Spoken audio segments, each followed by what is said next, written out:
welcome everyone. This is the first episode of our podcast, DOCOMEDY. This is a podcast that we are starting to introduce you to the legends in the field of medicine, people who have excelled in their life and their profession, and who can give us the words of wisdom that can help us excel as a person, as a physician, and as a member of a family and a society. So sit back, relax. We are lucky to have as our guest today someone that I deeply admire and respect and consider my mentor. He is a legend in the field of medicine.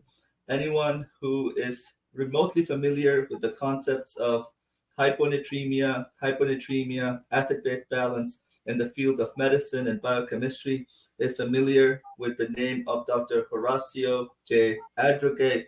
I'll give you a brief background of his life and work. It's really hard to summarize everything in such a short time. I was reviewing your CV, Dr. Adrogue, and it really took me 2 hours to go over everything.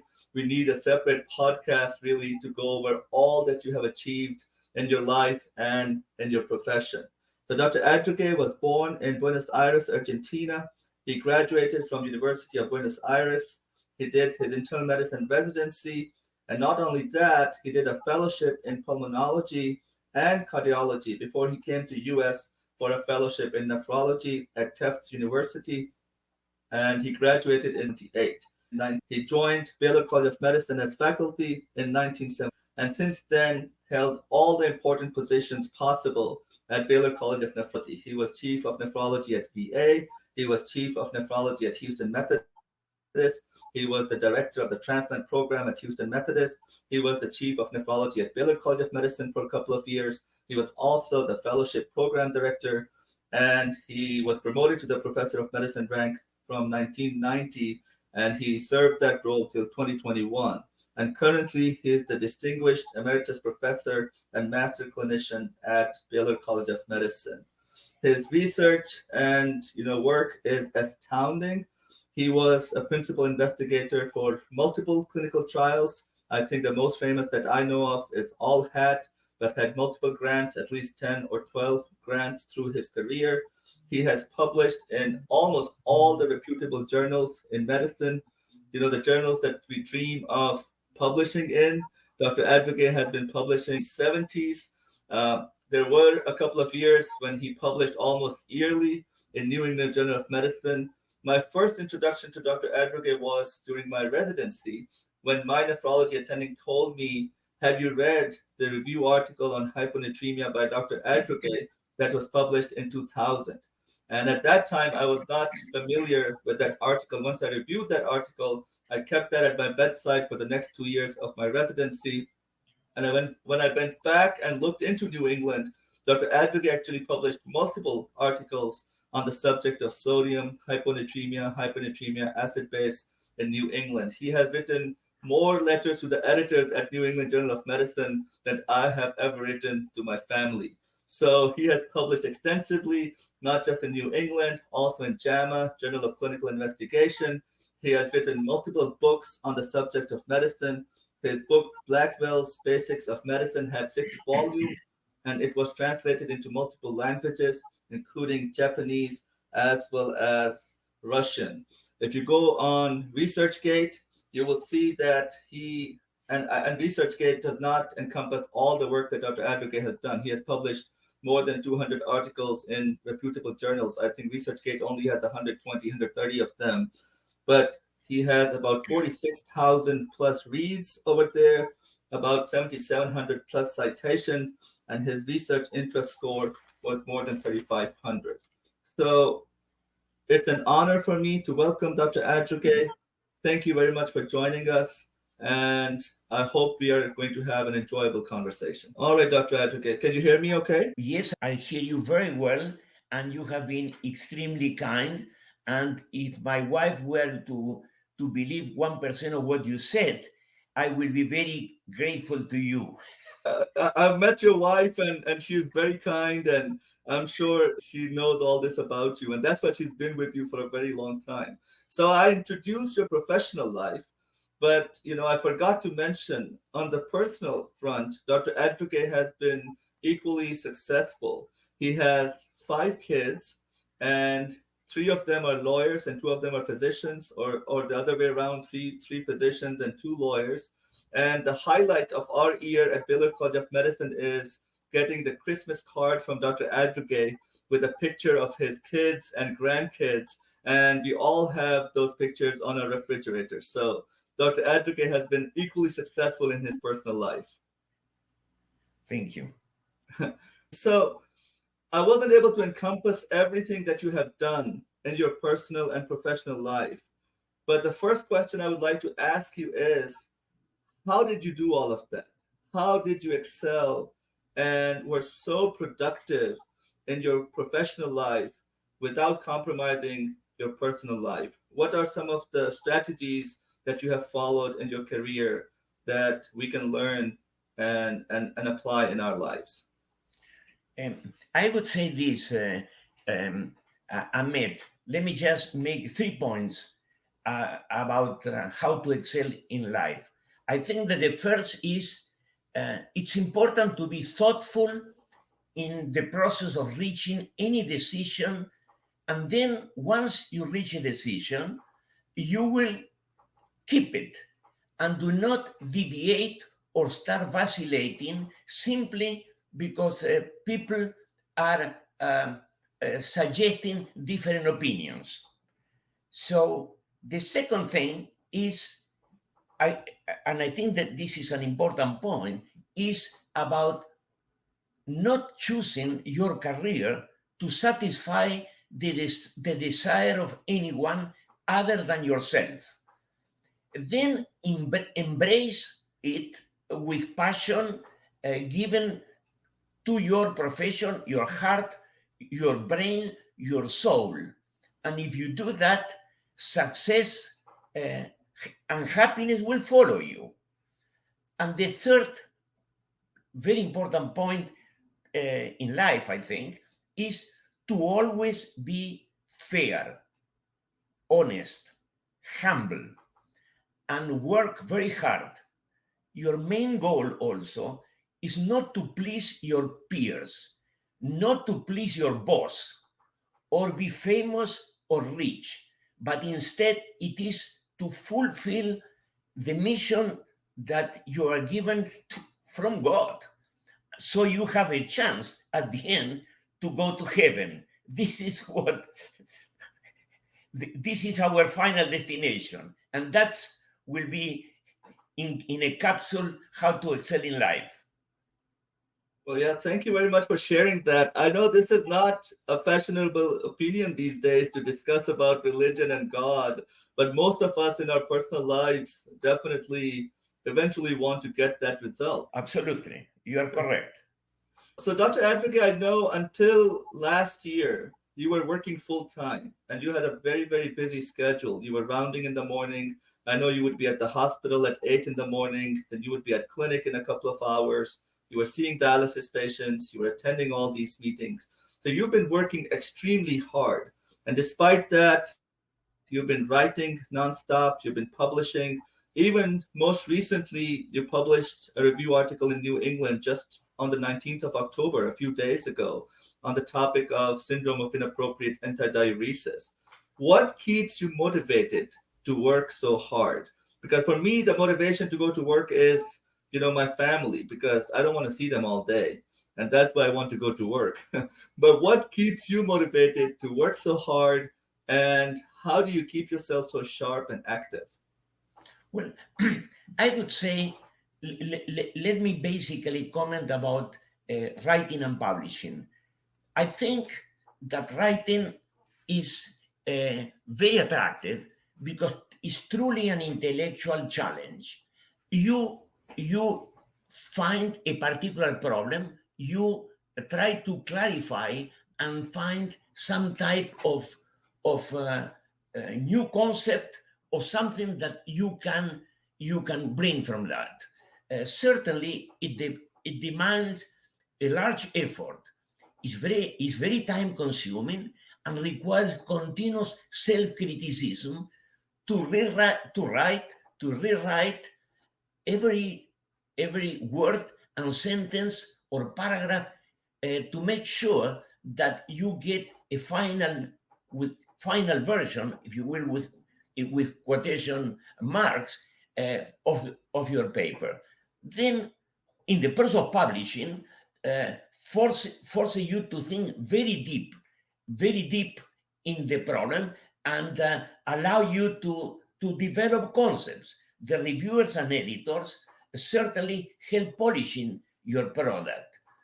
And finally, a deep sense of satisfaction and fulfillment uh, reaches you when you end up publishing a good paper, and then uh, help to think again and to prepare for a new paper. Yeah. That's the idea. So I was lucky enough to write a couple of papers with you, and we wrote a book chapter on hyponatremia, which was an honor for me. And I realized like you are a very strict writer. Like you don't tolerate even an extra letter, extra punctuation mark, anything redundant or superfluous. Where did you learn the art of writing? Because besides the science of writing, there's an art to the writing. And you've been doing it for more than 50 years now. But where did you start and how did you learn the art of writing so well that you are being published in one of in the top journals of the world?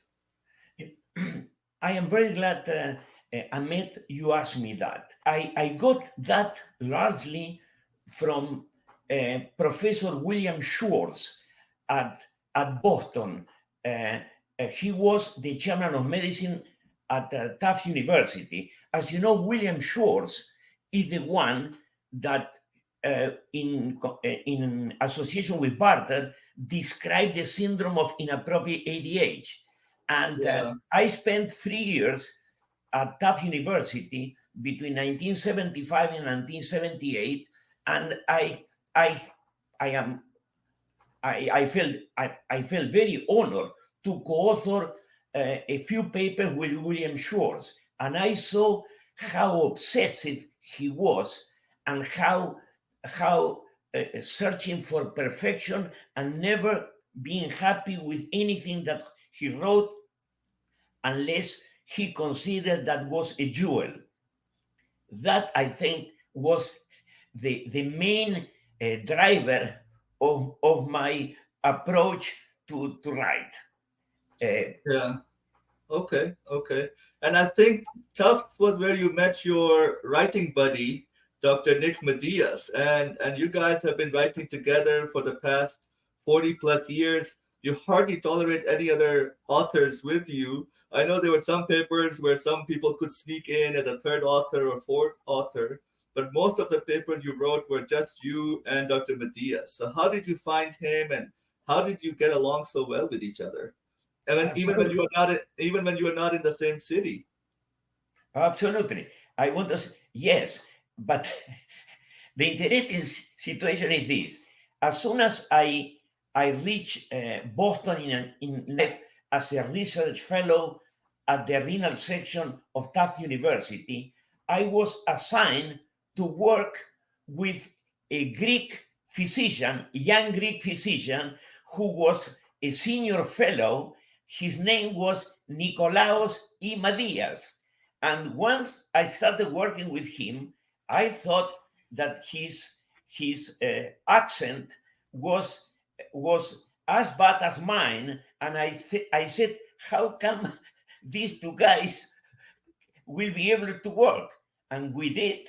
We continued to work, and it has been my real privilege to keep working with Nick Madias, also, I would say, if a disciple of William Schwartz at Tufts University. Oh, so you've been working together since then, and even when you moved to Houston, that bond is still going strong.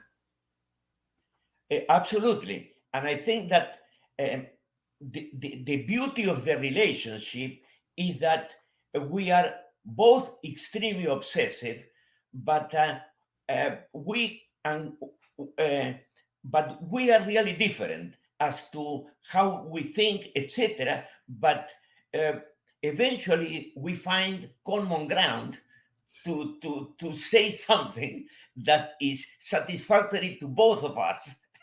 Yeah, yeah, yeah. I've talked to him, and he's an amazing person, a great clinician and a researcher. So I'm sure you had a lot of proud moments in your life. Even people who are not familiar with the world of nephrology are familiar with the Adrogue formula for sodium correction. So even before starting nephrology fellowship, almost everyone is aware of that. And when we tell people, "Oh, I know Dr. Adrogue personally. I've worked with him. I've learned from him," even people are impressed by us that we were lucky enough to work with you. So, out of all the things that you have achieved in your life, and I'm sure all of them are the envy of any clinician, what are some of the proudest moments of your personal and professional life that you still cherish and relive them again and again? Sure. Well, truly, my proudest moment, if you will, the first one has been my graduation as a medical doctor from the University of Buenos Aires. At that time, when I graduated, I received the gold medal for being the first of my graduation, and I was extremely happy about that. Uh, and My father also, uh, he died very young. He was 56 only. Unfortunately, he couldn't see me graduating, but I wanted also to embrace the same profession. The second most proud moment, truly, has been marrying my bride, Sarita, in 1966, also in Buenos Aires, with the hope of staying together for the rest of our life. So far, we have been for 57 years and Yeah. counting, and having a new family with several children, but I didn't want to have pets. So children were accepted no pets. And truly, the third big, I would say, proud moment, you made a comment about that, is when my 5 children achieved their professional degrees. Sofia, the eldest, is a lawyer. Horacio, the second one, is a physician, is a kidney doctor. The third, Soledad, is a family doctor at Baylor College of Medicine. Matias is a lawyer, and Marcos, the youngest, is a lawyer. So I thought that all of them is, you know, uh, fulfill a good step toward happiness, and I'm proud of that moment. Yeah, yeah, definitely. I have a couple of follow-up questions on that. First, regarding you marrying your wife of now, 60 plus years. Was it hard to get her, or was it an easy arrangement and you were able to get her very easily? She fell for you and agreed to marry you very quickly. Oh no, as you may know, I'm sure you know well, marrying is a complicated thing, uh, but it's a life full of different situations and agreements and disagreements. But is I really think that the success in marriage is commitment. So when you decide things will work. It's not, unfortunately, some young people particularly, I hear all the time, well, I will try it and to see how it goes. Yeah. It's not a trial. It's a decision, it's a commitment, and when you decide that something works, you make it work. Make you it work. may you may Yeah, have yeah, 10 times, but eventually the 11th time you find a way to make it work. yeah, yeah. Can I make a small point about Please. uh, what one of the things that I want to say about um, life is, I know, because I am 81. You feel that you live long enough to say some things about life, and what I want to Yeah, say this. if, rules that I think is important to follow through life. Yeah, I want yeah. to say this.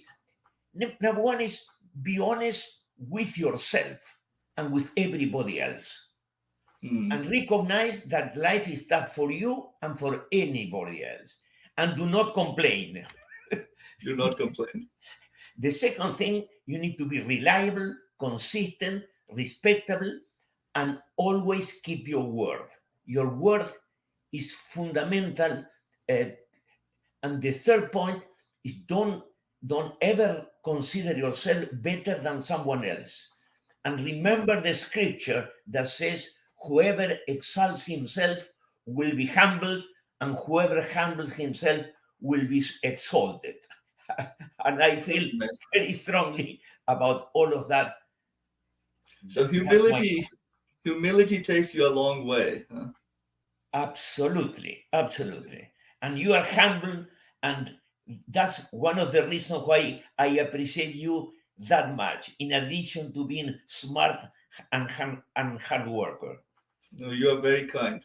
So the other follow-up question I had for you was, considering you've been so busy in your professional life, how did you find time to get your kids to excel as well? Because you see a lot of people who are successful in professional life always struggle in their personal life, especially when it comes to giving time to their family, to educating their kids, making sure they get the best of the education as well as quality time. How did you find time to raise five kids and give them the best you can? Two things will be, the first comment is this: the younger generation, the parents are afraid of their children. My Yeah. generation is the opposite. Mhm. We we were the parents. We were the one that will make decisions that are the best for them, and this is a most important thing. I see all the time young people that they are asking their children all the time, "Do you want this or do you want that?" It's uh, you know. Uh, I don't pretend to have been a dictator at all, but uh, not being afraid of their children is extremely important. The second main comment is example, example of hard work, uh, example of honesty, example of of uh, of being there whenever they need something. And I think that the example is most important than words. Words are meaningless. What is meaningful is what they see. They see you working hard, long hours, uh, being respectful, and they try to be yourself. And they feel very guilty when they fail. So uh, uh, every time when they were saying, "But I think you can do a little better than this, don't you think?" But I was never pressing them, other than encouraging them. And a final point I want to say is this: the interesting thing, all my five children, that they were educated in different places, all live in Houston, and certainly I wanted so. And my 16 grandchildren are all in Houston, so Oh. we are uh, really a clan that stuck in Houston, and no one is allowed to move out of here, Yeah. including me. I cannot move out because they will be upset with me. So who came up with this decision that no one is going to go out of Houston? Was it your decision? No, no, this is a joke that I always Oh, say, okay. but was not a joke. Was a joke, half a joke, because Okay, there is some desire behind the joke. yeah, but I think it helps. It really helps a lot. My parents are not in U.S., but anytime they're here, the kids feel very, different. They're happy, they're excited, they love to do things. So staying close to family, to parents, uncles, aunts, grandkids, I really think it makes a difference in the life of kids. could you repeat the question, the statement, because I missed a little bit. Okay. So I was saying that, my parents are not in US. They're in Yes, England. yes, But sure. my kids get to see them once or twice a year for a couple of months. And in those months I see a difference in their attitude. They're happy, they're excited, they love to do things. So I think that living close to family with your uncles, aunts, grandparents really makes a difference when it comes to the upbringing of the kids, don't you think? Oh, absolutely, absolutely, absolutely. Not to say that I feel, uh, I feel that family is so important for anybody else, for everybody, and and the interaction with family is most important, even at some distance, as long as uh, uh, you, uh, people can find times to to to to meet periodically and communicate with the other are critically important. Yeah, yeah. And the choice of profession for your kids, that they will be doctors or lawyers, was it their own personal choice, or you also kind of nudged them in the direction that you wanted them to go? No, I want to say very good point and a very fair point. And I want to say this. I always said, you eventually in life, you, if you like music and you want to be a musician, you want to be a painter or what, is fine in the long run. But you need to find early on in life, get a profession that will secure, that will you will eat. That is to say, you will need to survive. So please get a diploma, whatever you want, and not to say I still think that the safest of the diplomas are physicians and lawyers, but I never suggest one of them what to do, and but I told them clearly about that. And let me bring some other point that I think is important is the children at different times have different interests, etc., and they do not know what to do. But you need to wait a little bit more, give them a chance, but keep working on them, trying to realign to your. And this is what happened also in my family. Not everybody move. In a split section, a second to become either a lawyer or a physician. Uh, but eventually, everybody got success, uh, got their degree. They are very successful. They are very good, and Yeah, so maturation is variable. So yeah. don't give up. Don't give up because your child want to be a hippie for a little time, but move them to the in the best possible way. Uh, don't give up with your kid. Okay. One last question about the kids, because that's of most interest to me when raising the kids. How much do you think their success can be attributed to their natural talent and intelligence? And how much of it is hard work and help from parents and the guidance, and parents being the role model? Like, does the kid need to have at least a basic level of IQ for them to be doctors or lawyers, or any kid can become anything if they work hard enough? Well, I feel very strongly that uh, that we are not very different. Most people are are not very different in terms of intellectual abilities. I'm telling you, I don't think that some people are much smarter than the others. In fact, let me tell you, part of the reason I went to Boston and I had the opportunity in Argentina also to work and to extremely successful people, try to find, uh, is there a different, are they genius and I am a stupid guy? I realize that no, that we are all very similar. So all I'm saying is a matter of attitude, perseverance, work, and things like that. It's not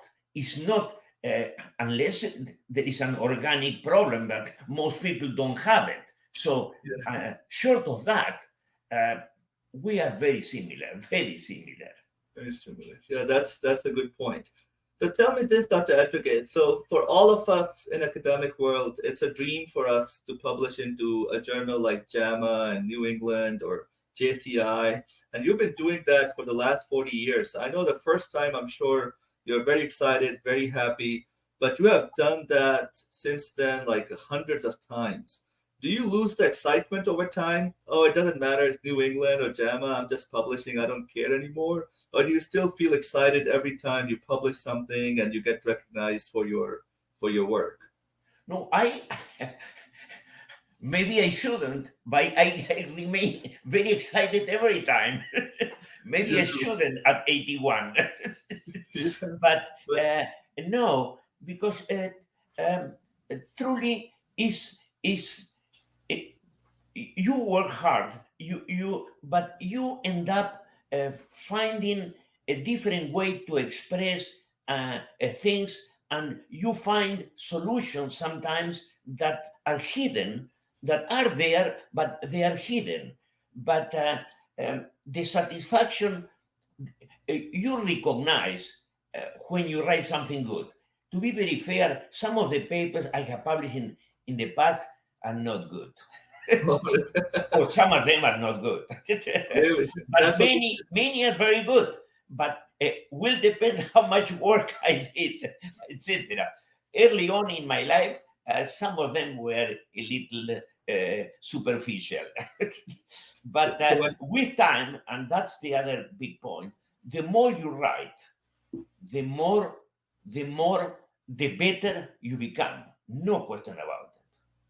and how do you keep your brain so sharp? So on a lighter note, is it some kind of special Argentinian diet or ginkgo biloba or some supplements? How do you keep your brain so sharp and active? I think that I eat whatever I can, I can get. So it's my wife, the one who decides where we get the food almost Okay. every night. So We so order Jen, something, and then so I don't think so. It's just I am very skeptical about the diet, and very skeptical so about pretty that. much so I really don't. What I think is important, certainly, is to try to to to avoid uh, obesity. Uh, uh, Hopefully not becoming diabetic, or if you have diabetes, take good control. uh, what I mean is, every morning I have quite a bit of pills. Mini bottles are lined up with my breakfast okay. Okay. related to hypertension and things like that. And so, but that's all.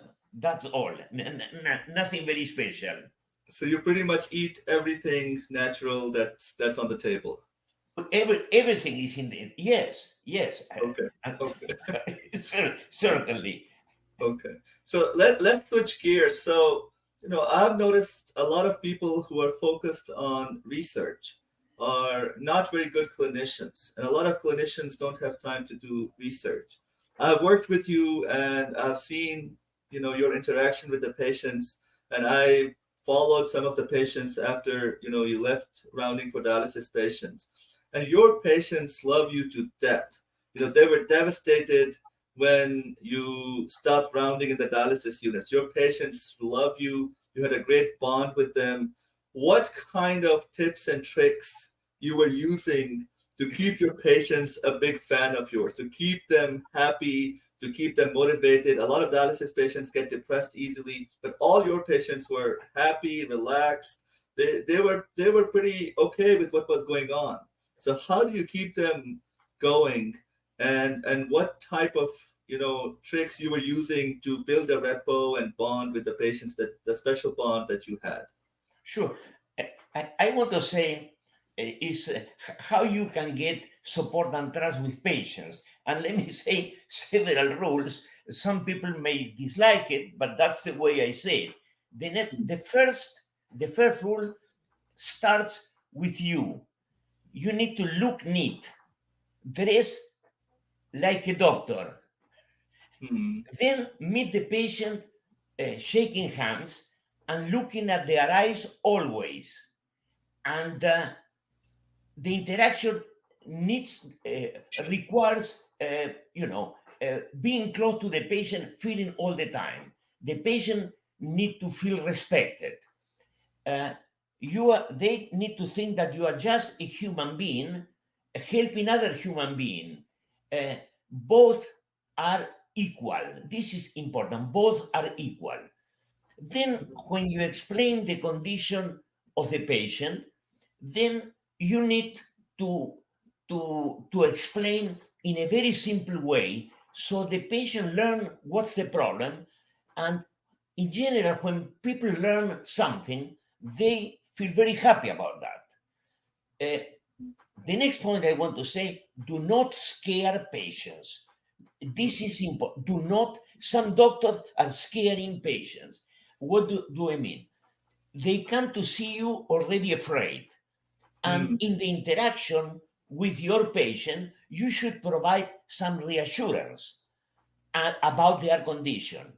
If you must give a bad news about them, respect to a diagnosis, make sure that you are gentle uh, in the words you chose. Very importantly, is that explain when you have bad news, explain that adequate management may be of great help to their condition, and also that the natural history of their disease. So the main point here is the patient need to live, remain hopeful and optimistic. If Yeah. you kill the hope of the people and the optimism, you patients will not. No one will come out from bed in the Yeah. morning. In the That's true. morning, it starts for everybody, for Yeah. healthy uh, and for sick people.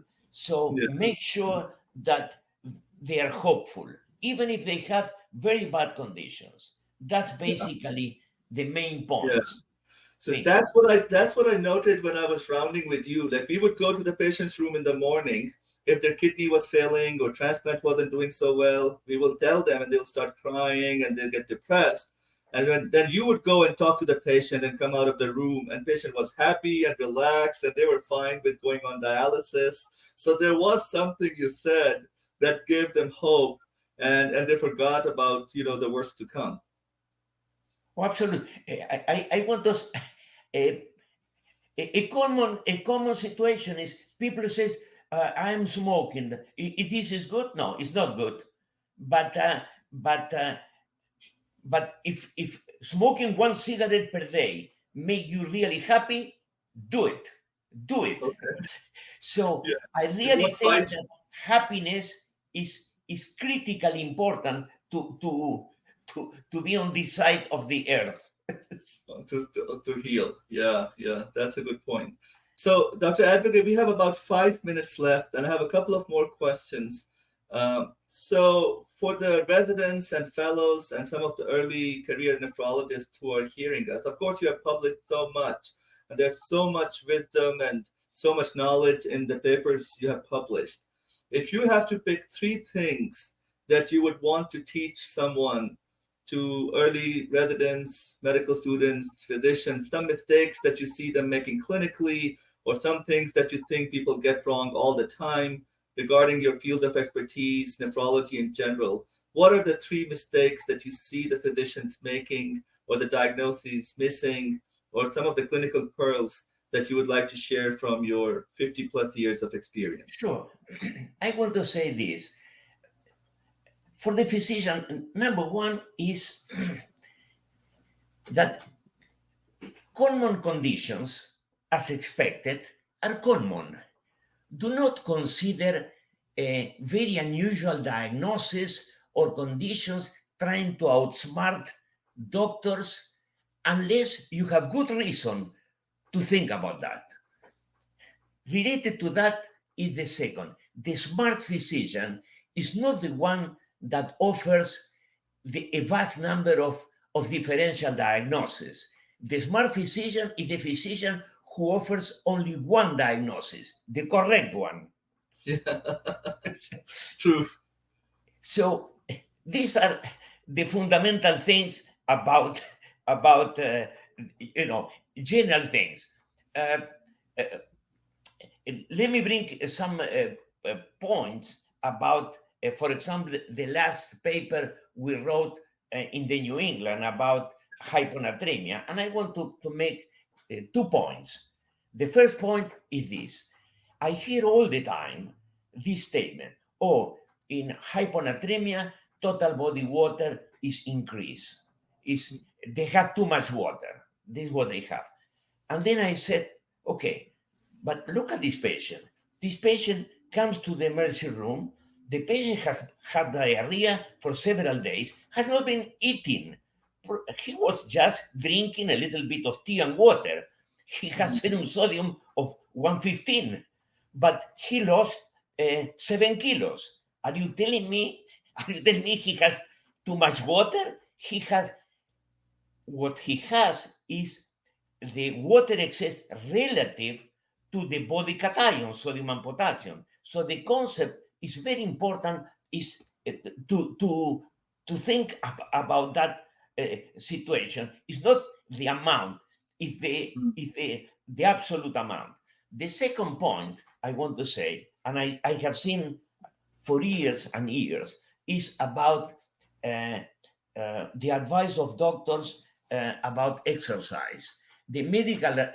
What is the medical advice about fluid intake during exercise? Well, you need to drink in response to thirst and make sure that you avoid weight gain. So if you are going to run a marathon, making sure at the end of the run you have lost weight, not gained weight. If you gain weight, you have been drinking too much, and you may have a problem about dilution of your body fluids.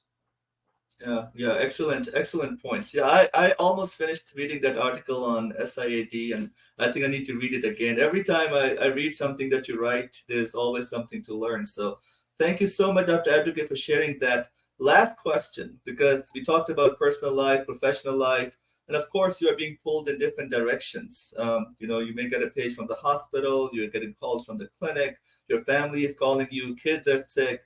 How do you keep yourself sane? What are some of the hobbies that you have that you use to decompress yourself, to help you relax and come back to the work recharged and focused?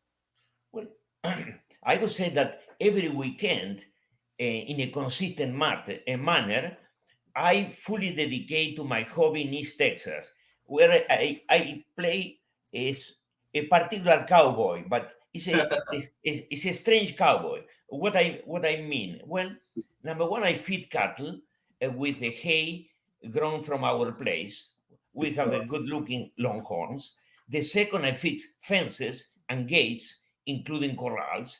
I cut, I cut, I cut. I cut with two other people. Most of the muscle work is done by them. I am mostly directing. Okay.